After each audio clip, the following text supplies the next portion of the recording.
Wari asi yamna nungsiba warini. Mapana amatta poksabi mahaki machanapibu Isorgi mafamda kathokhibagi warini. Karigidamak karamna Isorgi mafamda kathokhibano haibadu ekhoi taminasi. Gilead macha Jephthaди mapangal mathawna fabani pani adubu mahakni oktabi amagi machani pani. Gilead na Jephtha pokhi madugi matungda Gilead ki nupina machanipa sing pokhi. Nupi adugi machanipa sing na chauraklabada makhoina Jephthabu tanthokhi. Aduga makhoina mangonda haikhi nahana aikhoigi ipagi imungdagi famfam thokpa saruk phangloi maramdi nahati atoppa nupi amagi machanipani maduda Jepthana mahaki manau singdagi senkhiduna topki leibakta leikhi kanadraba miyoi singna Jepthaga loinana mahaka chathokhi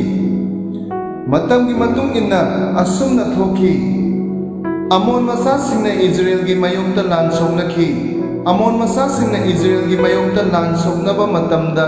Gilead ki ahal singna topki leibakdagi Jepthabu lawrunaba chatkhi Mahangna Jepthada haikhi Aikhoina Amon masa singa lan soknaba laktuna aikhoigi lanjing purel oibiyu Aduda Jepthana Gilead ki ahal singda haikhi Nakhoina aibu yengthiduna aigi ipagi yumdagi tanthokhiba natra Nakhoina waraba matamda karigi aigi nakta laklibano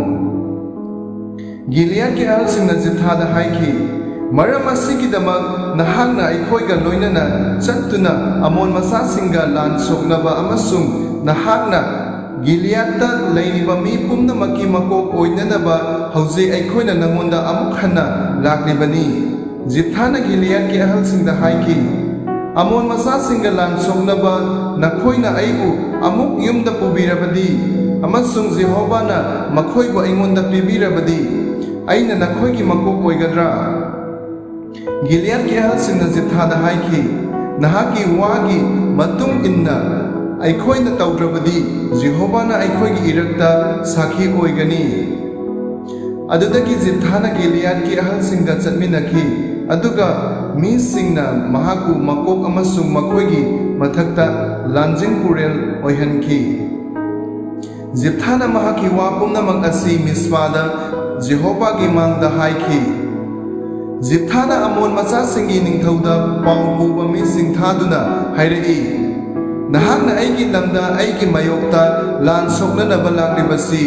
nahaka aigagi marakta kari nungaitaba leibage Amon macha singi ningthauna Jepthada pau puba singda humkhi maramdi Israelna Egyptagi thoklakpa matamda makhoina Arnondagi Jabok amasung Jordan Turel phawbada leiba aigi lam lawkhre maram aduna hauzik lamsing adu ingthana hanbiyu maduda Jepthana amuk hanna Amon macha singi ningthaugi mafamda paw puba sing thakhi makhoina mangonda haikhi Jepthana asumna hai Israelna Moab ki lam natraga Amon macha singi lam lawkhide Israelna Egyptagi thoklakpada makhoina lamhang phawduna angangba samudra phawba chatkhi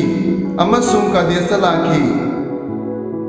adudagi Israelna Edomgi ningthaugi mafamda paw puba sing thaduna hairai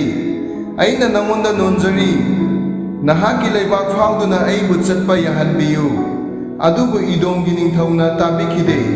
mataw asumna makhoina Moabki ningthaugi mafamdasu paw puba sing thakhi adubu mahakna yakhide adubu Israelna Kadesha leikhi adudagi Israelna lamhang phawduna chatkhi aduga Edomgi leibak amasung Moabki leibak oiduna chatlaga Moabki nongpok thangba sarukta lakhi amasung Arnongi wangmada lansang sakhi adubu makhoina Moabki ngamkhaitadi changkhide maramdi Arnondi Moabki ngamkhaini adudagi Israelna Amorigi mi singi ningthau Sihonda amasung Hezbongi ningthauda paw puba sing thakhi Israelna mangonda haikhi Aikhoina nangonda nonjari Aikhoina nahaki leibak phauduna aikhoi isagi ifamda chatpa yabiyu adubu Israel na mahaki leibak phauduna chatkani haiba Sihonna Israel bu thajakhide Sihonna mahaki mi pumnamak khomjilaga Johazda lamhang lansang saduna Israel ga lansongnakhi maduda Israel gi Isor Jehovana Sihon amasung mahaki mi pumnamak Israel gi makhutta pithokhi makhoi bu hatkhi aduga Israel na leibak aduda leiba Amori gi mi singi lam khut chankhi makhoi na Arnondagina Jabok phauba amasung lamhangdagina Jordan Turel phaubada leiba Amori gi mi singi leiba pumnamak khut chankhi Israel gi Isor Jehovana Amori gi mi singbu mahaki mi Israel gi mamangdagi tanthokrabanina nahangna madu khut changadawribra nahaki lai Kemos na nangonda pibiba adu nahangna khut chaloidra aikhoi gi Isor Jehovana aikhoi gi imangdagi tanthokraba mafam adu aikhoi na khut changani nahangna Moab gi ningthau Sipor gi machanipa Balak-dagi hena phabra mahangna Israel ga khatnakhibra natraga mahangna makhoi ga lansongnakhibra Israel na Hezbon amasung madugi khungangsingda Aroyer amasung madugi khungangsingda amasung Arongi manakta leiba saharsingda chahi chahum leirami matam aduda nakhoina makhoi adu loksinhodaba karigino maram aduna aina nahaki mayokta pak tawkhide adubu nahakna aigi mayokta lansoknaduna aingonda aranba tawrabani wayen mapu Jehovana Israel amasung Amon masasingi marakta wayen bisanu adum oinamak Amon masasingi ningthongna Jithana mangonda tharakhiba wasing adu tabikhide maduda Jehovah gi thawaina Jithagi mathakta lakhi aduga mahakna Gilead amasung Manase langthokhi aduga mahakna Gilead ki Mispa langthokhi amasung Gilead ki Mispa dagi mahakna Amon masasingi manakta chatkhi adudagi Jithana Jehovah da wasak ama saktuna haikhi nahakna Amon masasingbu aigi khutta soidana pibiraba adu oirabadi aina Amon masasingdagi ingthana halakpada aigi yumgi thongsingdagi aibu unaba thoklakpa adu Jehovah gi soidana oigani aduga aina madu mai thadokpagi katnapot oina katkani Jithana Amon masasinga lan soknaba makhoigi manakta lanthokthuna chatkhi Jehovah na makhoibu mahaki khutta pibikhi aduga mahakna Aroyerdagina minute sangpham haubada leiba makhoibu sahar kun amasung Abel Karamim phauba masing lakngamdaba mihana hatkhi asumna Amon masasing asi Israel masasingi mangda namthakhi Jithana Mispada leiba mahaki mayumda halakhi aduga yengu mahaki machanupina khanjuri pairaga jagoi saraduna mahaku unaba thoklakhi mahak asi Jithagi amatta ngaibi machanupini mahak nattana mahaki machanipa amasung machanupi atai leiramde aduba asumna thokhi mahakna machanupibu ubada mahakna masagi mafi marol segairaga lauduna hairari awabanida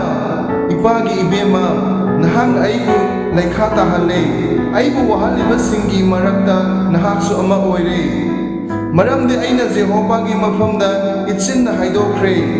aduga aina ngaktaba ngamnaroi machanupi na mangonda haiki ipa ibungo nahangna Jehovah da haidokhrabani nahaki sindagi haidokhiba adumak aingonda tawbiyu maramdi Jehovah na nahaki damak nahaki yeknaba Amon masasingi mathakta laman khumbikhre maduda mahakna mapada haiki aigi damak thabak asi tawbiyu aina chingda kakhat kumtha taunaba aduga ai amasung aigi marupsingna aigi asengbi laisabi oibagi maramda tengtha nawoinaba tha anigi damak aibu thadokpiyu Jithana haiki chatlu mahakna machanupibu tha anigidamak thadokbikhi adudagi mahakna marupsinga loinana chakhi amasung mahaki asengbi leisabi oibagi maramda singthakta tengthana oikhi aduga asumna thokhi tha anigi matungda mahakna mapagi mafamda halakhi mapana wasakhiba mahaki wasaki matung ina mangonda tawkhi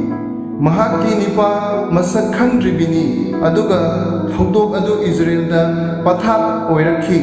sahi khudingi numit marini Israelgi machanupi singna Gilead macha Jepthagi machanupi gidamak tengthaba sakhi Ephraimgi mi singna makhoi masel pulap punsinduna awanglomda lanthokhtuna chakhi amasung Jepthada haikhi nahakna Amon macha singa lanthokhtuna chatpa matamda nahakna loinana chatnaba aikhoi ku kauramdaba karigino aikhoina nahaka konana nahaki yummai thagani Jepthana makoida haikhi ai amasung aigi mi singna Amon macha singa kanna khatnakhi aina nakhoi ku kaupa matamda nakhoina aibu makhoigi makhuttagi kanbikhide aduna nakhoina aibu kanbiraroi haiba uduna aina thawai khubakta hatuna Amon macha singi mayokta lan soknakhi Jehovah na makhoibu aigi khutta pithokhi aiga lan soknaba nakhoina ngasi aingonda karigi laklibano maduda Jepthana Gilead ki mi pumnamak punsillaga Ephraim ga lan soknakhi aduga Gilead ki mi singna Ephraim bu maithiba pikhi maramdi makhoina haiki he Gilead macha sing nakhoidi Ephraim gi mi singi marakta amasung Manase macha singi marakta Ephraim gi micheni Gilead macha singna Ephraim gi mi singi mangda Jordan turelgi iranpham sing loksinki Ephraim gi michen singna ai lanthokchage haiba matamda Gilead gi mi singna mangonda hangki nahak Ephraim gi mira mahakna natte haina khumlabadi makhoina mangonda haigani Sibolet hayu adubu mahakna haiki Sibolet maramdi mahakna wahai adu sumna haiba ngamkhide maduda makhoina mahaku faduna Jordan turengi iranphamda hatki matam aduda Ephraim gi mi lising nifuni thoirom sikhi Jepthana Israel bu sahi taruk singbikhi adudagi Gilead macha Jeptha sikhi amasung Gilead ki sahar amada mahaku phumki